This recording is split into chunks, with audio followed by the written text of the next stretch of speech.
हरे कृष्णा। आज की हमारी वीडियो का टाइटल है वसुदेव जी द्वारा श्री कृष्ण स्तुति। पिछली वीडियो में हमने देखा था सुखदेव गोस्वामी जी भगवान के अवतार की शुभ वेला में प्रकृति के सौंदर्य का वर्णन कर रहे थे। सुखदेव गोस्वामी जी कह रहे थे कि भगवान के अवतार के समय सब भौतिक गुणों से संपन्न, अत्यंत शुभ तथा सभी दृष्टियों से उपयुक्त बहुत अच्छा समय आया। भगवान के अवतार की शुभ वेला में सारा ब्रह्मांड सतोगुण, सौंदर्य तथा शांति से युक्त हो गया। भगवान के अरवी भाव की शुभ वेला में रोहिणी नक्षत्र जैसे तारे निकल आए थे। उस समय सारे नक्षत्र एवं ग्रह अत्यंत शांत थे। गुरु महाराज जी कहते हैं कि भगवान के अवतार के समय रोहिणी नामक नक्षत्र का ज्योतिषीय प्रभाव प्रबल था। रोहिणी नक्षत्र बहुत शुभ माना जाता है। श्री कृष्ण के अवतार के समय सारे ग्रहों का अपने आप ऐसा तालमेल बैठा कि सब कुछ शुभ बन गया। आगे पिछली वीडियो में सुखदेव गोस्वामी जी कह रहे थे कि भगवान के अवतार की शुभ वेला में सारी दिशाएं अत्यंत सुहावनी, बड़ी शुभ तथा शांत प्रतीत होने लगी तथा आकाश निर्मल हो गया, जिससे सारे शुभ नक्षत्र दृष्टिगोचर हो गए, नजर आने लगे। भगवान के अवतार की शुभ वेला में पृथ्वी सर्व मंगलमय प्रतीत होने लगी। पृथ्वी ने बहुत सुंदर ढंग से अपने आप को संवारा था। सब जगह सुंदर वातावरण था। भगवान के अवतार की शुभ वेला में नदियों का जल अपने आप निर्मल हो गया, स्वच्छ हो गया। बरसात के दिनों में नदियों का पानी लाल हो जाता है, गंदा हो जाता है, लेकिन भगवान के अवतार की शुभ वेला में सारी नदियां अपने आप स्वच्छ जल से भर गई और निर्मल जल से युक्त होकर प्रवाहित होने लगी। यह था भगवान के आविर्भाव का प्रभाव। भगवान के अवतार की शुभ वेला में सरोवर तथा विशाल जलाशय कमलों के खिलने से अत्यधिक सुंदर लगने लगे। रात में भी कमल खिल गए। यद्यपि रात में कमल नहीं खिलते, सूर्य की किरणों से खिलते हैं, लेकिन भगवान के अवतार की शुभ वेला में रात में भी कमल खिल गए। वृक्षों और हरे पौधों में पक्षियों तथा मधुमक्खियों का समूह मधुर मधुर ध्वनि से गुंजार करने लगे, मानो भगवान की स्तुति कर रहे हों। भगवान की अवतार की शुभ वेला में निर्मल, धूल से रहित, फूलों की गंध से युक्त मंद मंद वायु बहने लगी, जिसका स्पर्श सुखद था।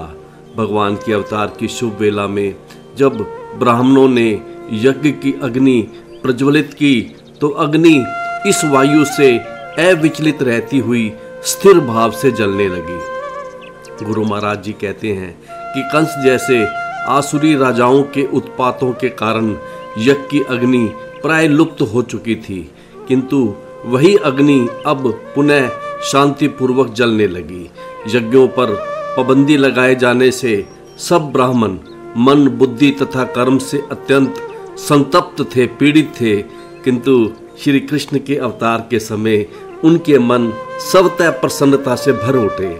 भगवान के अवतार की शुभ वेला में साधुजन तथा ब्राह्मण जो कंस जैसे असुरों तथा उसके अनुचरों द्वारा सताए गए थे, उन्हें अपने हृदयों के भीतर शांति प्रतीत होने लगी। जब अजन्मे भगवान विष्णु उस स्थान में प्रकट होने को हुए, तो ऊपरी लोकों में अर्थात स्वर्ग में दुंदुभियां बज उठी। जैसे ही भगवान प्रकट होने को हुए, तो किन्नर तथा गंधर्व शुभ गीत गाने लगे। स्वर्ग के अन्य निवासी सिद्ध तथा चारणगण स्तुतियां करने लगे, शुभ प्रार्थनाएं करने लगे। विद्याधरियां अप्सराओं के साथ मिलकर प्रसन्नता से नाचने लगी। जैसे ही भगवान प्रकट होने को हुए, देवताओं तथा मुनियों ने प्रसन्न होकर फूलों की वर्षा की और आकाश में बादल उमड़ आए तथा मंद स्वर से धीरे धीरे गर्जन करने लगे, मानो समुद्र की लहरों की ध्वनि हो। गुरु महाराज जी कहते हैं कि बादल धीरे धीरे गरज रहे थे। बादल जिन्हें मेघ या घन भी कहा जाता है, बड़े खुश थे कि इस बार हमारे शरीर से भगवान के शरीर की तुलना की जाएगी, क्योंकि भगवान का एक नाम घनश्याम भी है। नदियाँ बड़ी प्रसन्न थी, समुंदर भी बहुत प्रसन्न थे भगवान के प्रकट होने के समय। यह था भगवान के अवतार की शुभ वेला में प्रकृति का सौंदर्य। आधी रात के समय जब चारों ओर अंधकार फैला था, तब हर हृदय में स्थित पूर्ण पुरुषोत्तम भगवान विष्णु देवकी के हृदय से उसी तरह से प्रकट हुए जिस तरह पूर्वी दिशा में पूर्ण चंद्रमा का उदय हुआ हो। उस दिन चंद्रमा पूर्णिमा जैसे उदित हुए थे, यद्यपि अष्टमी की रात थी, लेकिन भगवान के आने से चंद्रमा पूरा उगे। चंद्रमा बड़े प्रसन्न थे कि हमारे वंश में भगवान प्रकट हो रहे हैं। अष्टमी की रात को पूर्णिमा का चांद उदित हुआ था भगवान का स्वागत करने के लिए। माँ देवकी थोड़ी देर के लिए बेहोश हो गई थी। इसका अर्थ यह है कि माता देवकी योग माया के द्वारा, भगवान की शक्ति के द्वारा थोड़ा सा बेसुध कर दी गई थी, जिससे उसे यह अनुभव हो कि उसे प्रसव हो रहा है। जब भगवान प्रकट हुए, वसुदेव जी इस दृश्य को देख रहे थे, देवकी नहीं देख रही थी। जो माँ बच्चे को जन्म देती है वह बच्चे को नहीं देख पाती। वसुदेव जी ने उस नवजात शिशु को देखा। भगवान प्रकट हुए थे चतुर्भुज रूप में, छोटे से बच्चे थे भगवान। वसुदेव जी ने उस अद्भुत बालक को देखा जिसकी आंखें कमल जैसी थी, उनकी 4 भुजाएं थी। उन्होंने, भगवान ने चारों हाथों में शंख, चक्र, गदा तथा कमल धारण किया हुआ था। इसका मतलब था भगवान छोटा नारायण, छोटा विष्णु के रूप में थे। उन्होंने छोटा शंख, छोटा चक्र, छोटी गदा, छोटा कमल उन्होंने धारण कर रखे थे। भगवान बहुत सुंदर लग रहे थे। भगवान के वक्षस्थल पर श्रीवत्स का चिन्ह था, पीले रंग की रोमावली थी और उनके गले में चमकीला कौस्तुभ मणि था। भगवान ने पीतांबर धारण किया हुआ था। उनका श्याम शरीर घने बादल की तरह था। भगवान का मुकुट तथा कुंडल मूल्यवान वैदूर्य मणि से जड़े थे। उनके बड़े हुए काले काले केश थे। मनुष्यों में जब बच्चे जन्म लेते हैं उस समय बिल्कुल भी बाल नहीं रहते, केश नहीं रहते, लेकिन भगवान के बड़े बड़े केश थे। जितने आभूषण हैं भगवान ने सब पहने हुए थे। हाथ की 5 उंगलियों में अंगूठी थी, कानों में कुंडल थे, हाथ में बाजूबंद थे, कमर में करधनी थी, पैरों में नुपुर थे। सब आभूषण भगवान के शरीर में अत्यंत सुंदर ढंग से अलंकृत थे। भगवान करधनी, बाजूबंद, कंगन तथा अन्य आभूषणों से अलंकृत होने के कारण अत्यंत सुंदर लग रहे थे। ऐसा था भगवान का दिव्य जन्म जिसे वसुदेव जी ने देखा। वसुदेव जी भगवान हरि को अपने पुत्र रूप में देखकर आश्चर्यचकित हो गए। जब वसुदेव जी ने अपने विलक्षण पुत्र को देखा तो उनकी आंखें आश्चर्य से फटी रह गई। जब उन्होंने भगवान हरि को अपने पुत्र के रूप में देखा तो वसुदेव जी को इतनी खुशी हुई कि उन्होंने श्री कृष्ण के अरवी भाव पर उत्सव मनाने के लिए मन ही मन ब्राह्मणों को 10,000 गौएं दान देने का संकल्प किया। यद्यपि वसुदेव जी 11 वर्षों तक अपने संकल्प को पूरा नहीं कर पाए थे। 11 वर्षों बाद जब भगवान ने वसुदेव जी को छुड़ाया तब उन्होंने 10,000 गौएं दान दी थी ब्राह्मणों को। सुखदेव गोस्वामी जी आगे कह रहे थे पिछली वीडियो में कि हे भरतवंशी महाराज परीक्षित, तत्पश्चात यह निश्चय करके कि यह बालक भगवान था, वसुदेव जी उस बालक की स्तुति करने लगे।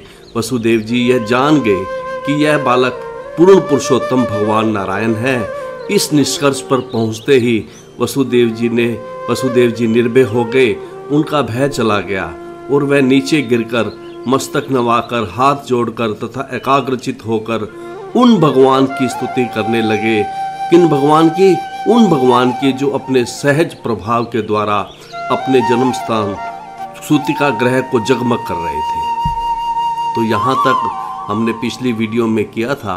तो आज की वीडियो के भागवत पाठ के प्रथम श्लोक में वसुदेव जी कहते हैं अपनी स्तुतियों में, श्री वसुदेव उवाच है, वसुदेव जी कहते हैं, विदितो असि भवान साक्षात पुरुषे प्रकृते पर है, केवल अनुभव आनंद स्वरूप सर्वबुद्धि दृक है। वसुदेव जी कहते हैं कि विदित असि भवान, कहते हैं कि हे प्रभु अब मैं आपसे अवगत हूँ, अब मैं आपको जान गया हूँ, आप साक्षात पुरुष हैं, आप साक्षात परमात्मा हैं, आप प्रकृति परे, आप प्रकृति से परे परम पुरुष हैं, आप केवल अनुभव आनंद स्वरूप। कहते हैं कि हे प्रभु आपका स्वरूप सच्चिदानंद विग्रह है और जो भी आपका अनुभव करता है वह आनंद से पूरित हो जाता है। गुरु महाराज जी सच्चिदानंद की परिभाषा बताते हुए कहते हैं कि सत्य का अर्थ है शाश्वत, जो इस सृष्टि से पहले भी थे, अब भी हैं और इस सृष्टि के बाद भी रहेंगे। चित्त का अर्थ है ज्ञान से भरा हुआ, नख से शिख तक चेतन। भगवान का शरीर ज्ञानमय है, भगवान का शरीर नख से शिख तक चेतन है, जबकि मनुष्य का सारा शरीर जड़ है। और आनंद, आनंद का अर्थ है आनंद से भरा हुआ, भगवान का शरीर विग्रह आनंद से भरा हुआ है। तो इस तरह से कहते हैं कि हे प्रभु आपका केवल अनुभव आनंद स्वरूप है, आपका सब स्वरूप सच्चिदानंद विग्रह है और जो भी आपका अनुभव करता है वह आनंद से पूरित हो जाता है। और कहते हैं वसुदेव जी सर्वबुद्धि दृक है, कहते हैं कि हे प्रभु आप ही सबको बुद्धि देने वाले हैं, जिससे कोई व्यक्ति आपको भगवान के रूप में समझ सकता है। तो इस श्लोक के सरलार्थ में गुरु महाराज जी ने लिखा है, वसुदेव जी कहते हैं कि हे भगवान आप इस भौतिक जगत से परे परम पुरुष हैं, आप परमात्मा हैं, आपके स्वरूप का अनुभव उस दिव्य ज्ञान द्वारा हो सकता है जिससे आप भगवान के रूप में समझे जा सकते हैं। अब आपकी स्थिति मेरी समझ में भली बातें आ गई है, अब मैं आपको पूरा जान गया हूँ, अब मैं आपसे अवगत हूँ। गुरु महाराज जी कहते हैं कि वसुदेव जी के भीतर भगवान की भगवतता और अपने पुत्र के प्रति स्नेह दोनों एक साथ जागृत हो गए थे। प्रारंभ में वसुदेव जी ने सोचा ऐसे सुंदर बालक ने जन्म लिया है इसे कंस आकर मार डालेगा, किंतु जब उनको समझ में आ गया कि यह सामान्य बालक नहीं है अपितु साक्षात भगवान है, तो वसुदेव जी निर्भय हो गए। वे अपने पुत्र को हर तरह से अद्भुत एवं भगवान समझकर स्तुतियाँ करने लगे। अगली स्तुति में वसुदेव जी कहते हैं स एव सब प्रकृता इदम सृष्टा अग्रे, कहते हैं कि हे प्रभु स एव अग्रे आपने प्रारंभ में ही सब प्रकृत्या इदम, आपने प्रारंभ में ही अपनी ही शक्ति से इस भौतिक जगत की सृष्टि की है। और ये भौतिक जगत कैसा है? त्रिगुण आत्मकम। यह भौतिक जगत 3 गुणों सतोगुण रजोगुण तथा तमोगुण वाले इस जगत की सृष्टि के बाद ये सृष्टि आपने की है। त्रिगुण और सतोगुण रजोगुण और तमोगुण वाले भौतिक जगत की सृष्टि आपने प्रारंभ में ही कर दी है। और इस जगत की सृष्टि करने के बाद तत्पश्चात प्रविष्ट इव भाव्य से ऐसा लगता है कि आपने इसके भीतर प्रवेश किया है, लेकिन त्वम ही अप्रविष्ट, लेकिन वास्तविकता तो ये है कि आपने इसमें प्रवेश नहीं किया है। तो इसके सरलार्थ में गुरु महाराज जी लिखते हैं, कहते हैं वसुदेव जी कहते हैं कि हे भगवान आप वही पुरुष हैं जिसने प्रारंभ में अपनी बहिरंगा शक्ति से इस भौतिक जगत की सृष्टि की थी। 3 गुणों वाले सतोगुण रजोगुण तथा तमोगुण वाले इस जगत की सृष्टि के बाद ऐसा लगता है कि आपने इसके भीतर प्रवेश किया है, लेकिन यथार्थ तो ये है कि आपने इसके भीतर प्रवेश नहीं किया है। गुरु महाराज जी कहते हैं कि मूर्ख व्यक्ति सोचते हैं कि जब श्री कृष्ण वसुदेव जी के पुत्र के रूप में प्रकट हुए तो वे सामान्य बालक की तरह सीमित शक्ति वाले थे, लेकिन वसुदेव जी यह जानते थे कि भगवान वास्तव में ना तो देवकी के गर्भ में प्रविष्ट हुए हैं और ना उससे बाहर आए हैं। वास्तव में भगवान सदैव वहाँ विद्यमान थे, क्योंकि भगवान सर्वव्यापी हैं। भगवान भीतर और बाहर सर्वत्र उपस्थित रहते हैं। जिस तरह से यह लगता है कि भगवान ने जगत के भीतर प्रवेश किया है, उसी तरह से यह लग रहा था कि भगवान देवकी के गर्भ में प्रविष्ट हुए हैं, लेकिन वास्तव में भगवान असीम है और भीतर और बाहर सर्वव्यापी है। तो अगले जो 3 श्लोक हैं, इन तीनों श्लोकों का इकट्ठा सरलाद करते हुए गुरु महाराज जी ने लिखा है कि वसुदेव जी आगे कहते हैं कि हे प्रभु, आपकी संपूर्ण भौतिक शक्ति जो महत तत्व है, ये जैसे ये गोला दिखाया गया है, ये महत तत्व कहते हैं कि वसुदेव जी कहते हैं कि हे प्रभु, आपकी जो संपूर्ण भौतिक शक्ति है यह अविभाज्य है, इसका विभाजन नहीं किया जा सकता, यह विभाजित नहीं हो सकती, किंतु भौतिक गुणों के कारण यह पृथ्वी, जल, अग्नि, वायु तथा आकाश में विलग होती सी प्रतीत होती है। ऐसा लगता है कि महातत्व जो है पृथ्वी, अग्नि, जल, वायु, आकाश में विभाजित हो गया है, विलग हो गया है। लेकिन ये विलग हुई शक्तियाँ जीव भूत के कारण विराट जगत को दृश्य बनाती हैं, किंतु तथ्य तो यह है कि विराट जगत की सृष्टि के पहले से ही महत तत्व विद्यमान रहता है। अतः महत तत्व का वास्तव में सृष्टि में प्रवेश नहीं होता। जिस तरह से महत तत्व पहले से रहता है, उसका सृष्टि में प्रवेश नहीं होता, उसी तरह से यद्यपि आप अपनी उपस्थिति के कारण संपर्क में तो हैं, किंतु ना तो आप हमारी इंद्रियों द्वारा अनुभव गम्य हो पाते हैं और ना ही प्रभु हमारे मन या वचनों द्वारा आप अनुभव किए जा सकते हैं। हम अपनी इंद्रियों से कुछ भी वस्तुएं देख पाते हैं, सारी वस्तुएं नहीं।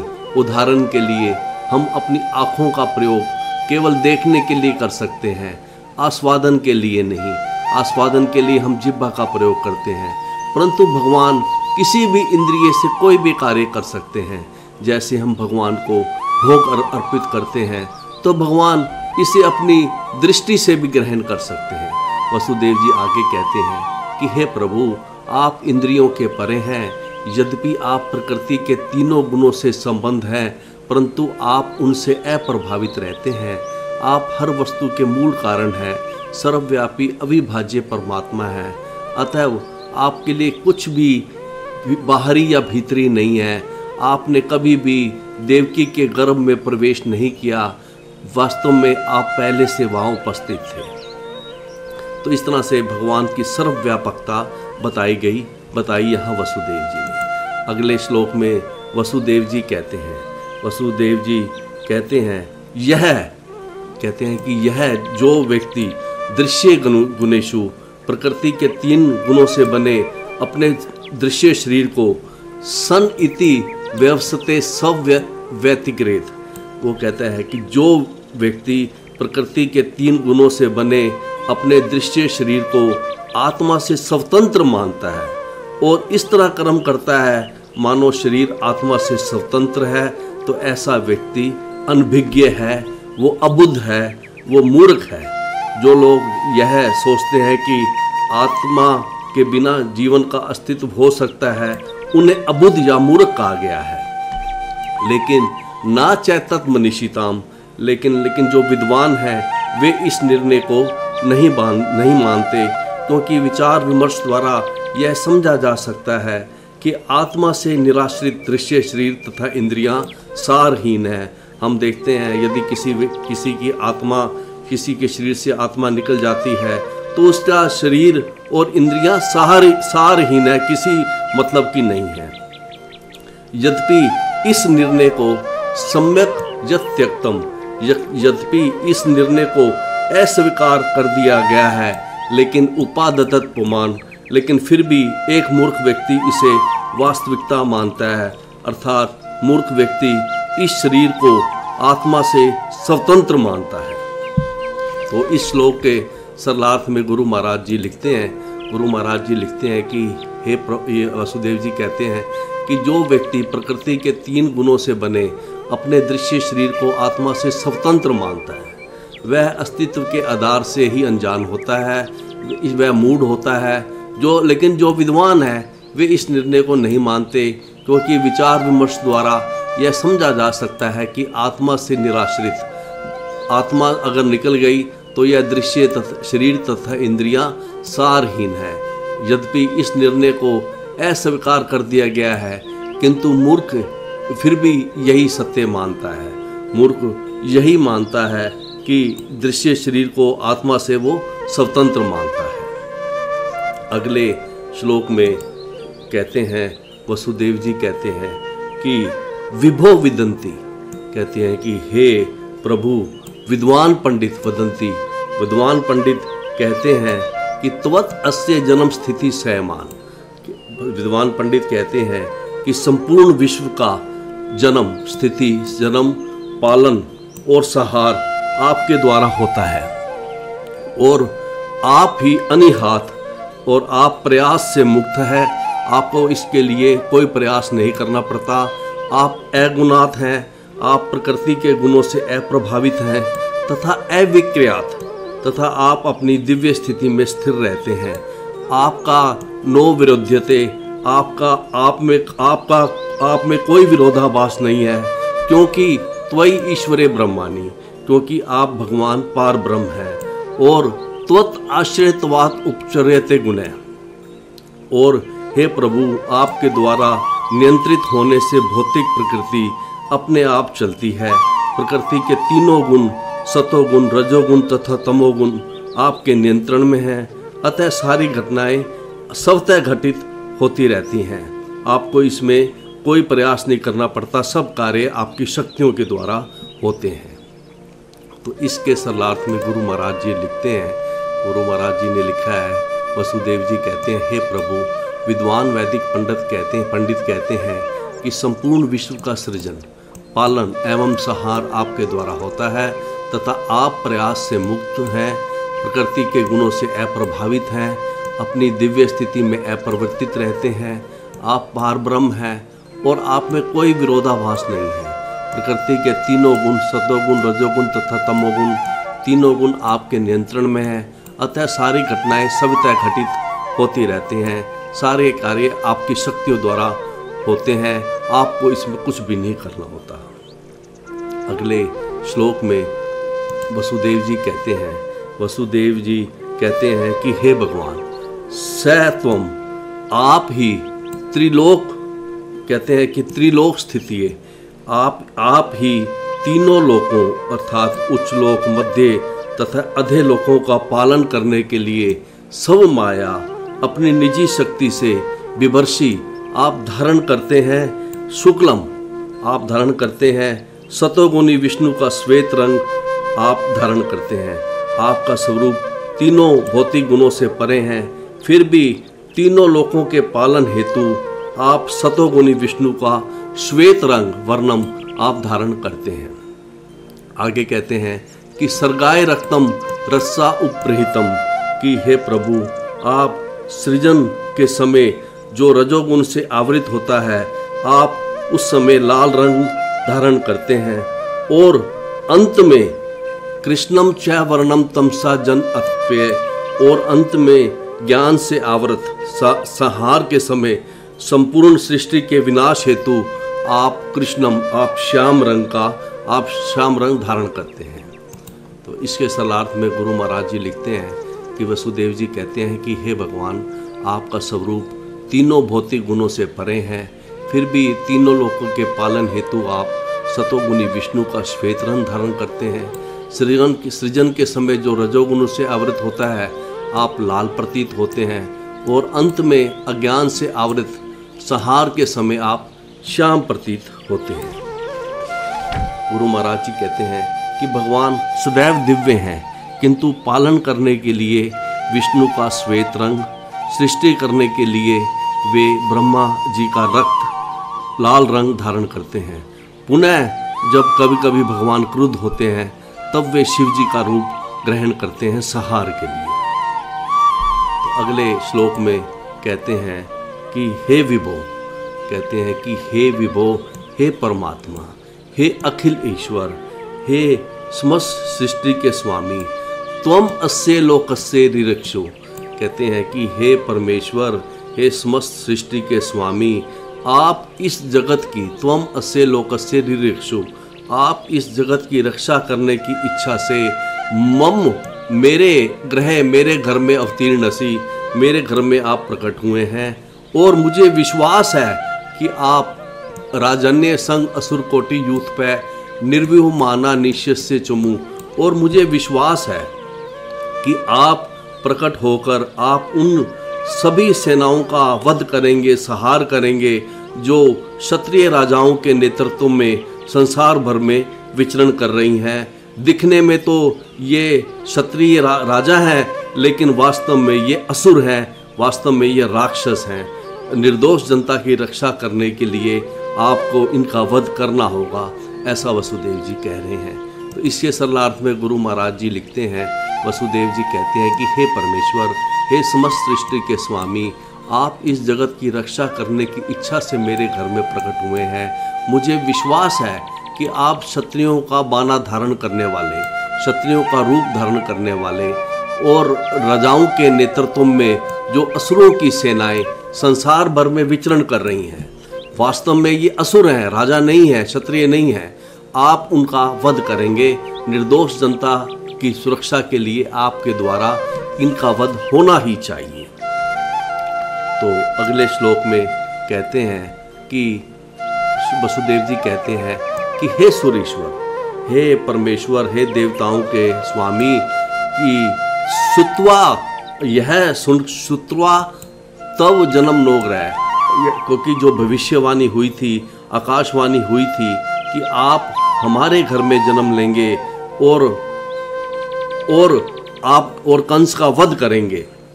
हे पर कहते हैं वसुदेव जी, हे परमेश्वर, हे देवताओं के स्वामी, यह आकाशवाणी सुनकर कि आप मेरे घर में जन्म लेंगे और कंस का वध करेंगे, तो ऐसा सुनकर अयम तो असभ्य, ऐसा सुनकर इस असभ्य कंस ने आपके नवदीत, आपके जो अग्रज हैं, अग्रजानते नवदीत, आपके जो अग्रज हैं, आपके से जो पहले भाई हुए हैं, उसको इस असभ्य कंस ने मार डाला है। और सहते अवतारम, और जब वह अब आपके अवतार के बारे में सुनेगा, जो ही अपने सेना नायकों से सुनेगा आपके अवतारों के बारे में कि आप प्रकट हुए हैं, तो अधुना एव अधिसारथी उदायुध, तो वह अभी आपको मारने के लिए हथियार समेत तुरंत ही आ धमकेगा। तो इसके सरलार्थ में गुरु महाराज जी ने लिखा है, गुरु महाराज जी लिखते हैं, वसुदेव जी कहते हैं कि हे परमेश्वर, हे देवताओं के स्वामी, यह भविष्यवाणी सुनकर की, यह आकाशवाणी सुनकर की कि आप हमारे घर में जन्म लेंगे और उसका वध करेंगे, इस असभ्य कंस ने आपके कई अग्रजों को, आपके बड़े भाइयों को मार डाला है। वह ज्यों ही अपने सेनापतियों से सुनेगा कि आप प्रकट हो गए हैं, तो वह आपको मारने के लिए हथियार समेत तुरंत ही यहाँ पर आ धमकेगा। गुरु महाराज जी कहते हैं, यद्यपि कृष्ण का वध नहीं किया जा सकता, किंतु कृष्ण का पिता होने के कारण वसुदेव जी कांप रहे थे, क्योंकि स्नेहवश उन्होंने सोचा कि तुरंत ही कंस आएगा और उनके पुत्र को मार डालेगा। तो अगले श्लोक में अब वसुदेव जी ने स्तुतियों के बाद सुखदेव गोस्वामी जी कह रहे हैं, श्री शुक वाच, सुखदेव गोस्वामी जी कह रहे हैं, अतः तत्पश्चात वसुदेव जी द्वारा प्रार्थना करने के बाद, वसुदेव जी की द्वारा स्तुतियाँ करने के बाद, विक्षय एनज आत्मनम महापुरुष लक्षणम, और यह देख कर कि उसके पुत्र में भगवान के सारे लक्षण हैं, और कंसात भीता, कंस से अत्यधिक भयभीत तथा सुविस्मिता तथा असामान्य रूप से आश्चर्यचकित देवकी तम उपधावत है। देवकी भगवान से प्रार्थना करने लगे। अब वसुदेव जी के बाद माता देव की प्रार्थना करने लगी। तो इसके सरलार्थ में गुरु महाराज जी लिखते हैं कि सुखदेव गोस्वामी जी ने कहा, तत्पश्चात यह देख कर कि उनके पुत्र में भगवान के सारे लक्षण हैं, कंस से अत्यधिक भयभीत तथा असामान्य रूप से विस्मित, आश्चर्यचकित देवकी भगवान से प्रार्थना करने लगे। गुरु महाराज जी कहते हैं, यद्यपि देवकी तथा उनके पति वसुदेव जी को देवताओं द्वारा आश्वासन दिया गया था कि उनका पुत्र भगवान है, अतएव कंस द्वारा अवध्य है, कंस उनका वध नहीं कर पाएगा। किंतु स्नेह के वशीभूत होकर एवं तथा कंस की पूर्व नृशंसता को सोचकर दोनों देवकी और वसुदेव जी भयभीत हो रहे थे कि कृष्ण का कहीं वध ना हो जाए। तो इस तरह से आज हमने जो वसुदेव जी द्वारा श्री कृष्ण की स्तुतियां हैं इनको लिया है, और अगली सीटिंग में हम लेंगे कि कैसे माता देवकी श्री कृष्ण की स्तुतियां करती हैं, इसे हम अगली सीटिंग में लेंगे। तब तक के लिए हरे कृष्णा।